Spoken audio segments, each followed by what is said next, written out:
दोस्तों नमस्कार। आज की बात विशेषकर युवाओं के लिए। अभी कुछ ही दिन पहले हमारे एक मित्र अपने 14-15 साल के लड़के के साथ हमारे पास आए।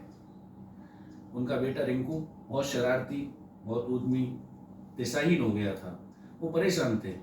उन्होंने आके कहा, भाई ये मेरी सुनता नहीं, बहुत उद्यमी हो गया है। अभी कल रात को ही क्या किया, इसने छत पे चढ़ गया और जोर जोर से कूदने लगा।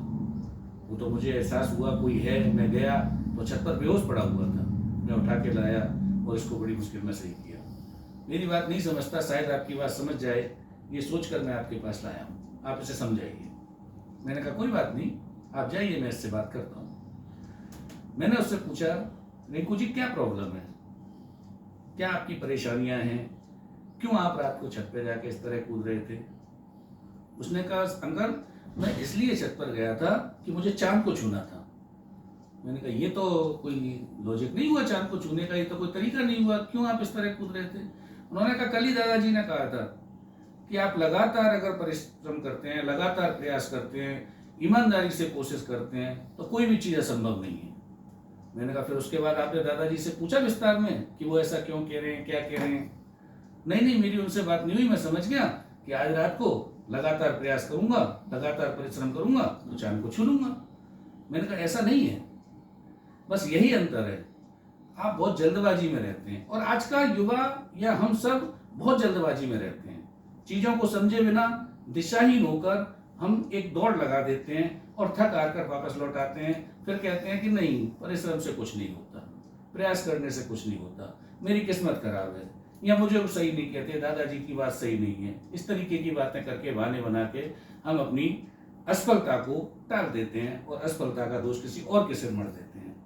मैंने कहा मुझे आपको दादाजी के पास बैठना चाहिए था, उनसे समझना चाहिए था कि वो ये बात किस तरह कह रहे हैं, किस संदर्भ में कह रहे हैं। अगर उनसे मौका नहीं मिला तो किसी समझदार बड़े बुजुर्ग से, किसी गुरु से, किसी भी अपने से समझदार व्यक्ति से पूछ के कंसल्ट करना चाहिए था, तब छत पर जाकर कूदना चाहिए था।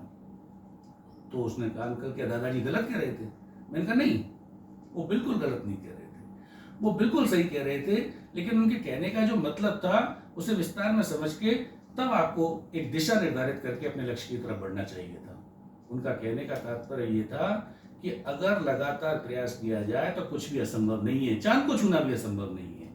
अगर आपने अपना लक्ष्य चांद को छूना निर्धारित किया था तो आपको करना ये चाहिए था कि यहाँ से आप एक साइंस के एजुकेशन की तरफ बढ़ते, अपनी एजुकेशन को साइंस की तरफ लेके जाते, फिर किसी संस्था, इसरो, नासा, उसके थ्रू आप चंद्रयान में बैठकर चांद पर जा सकते थे।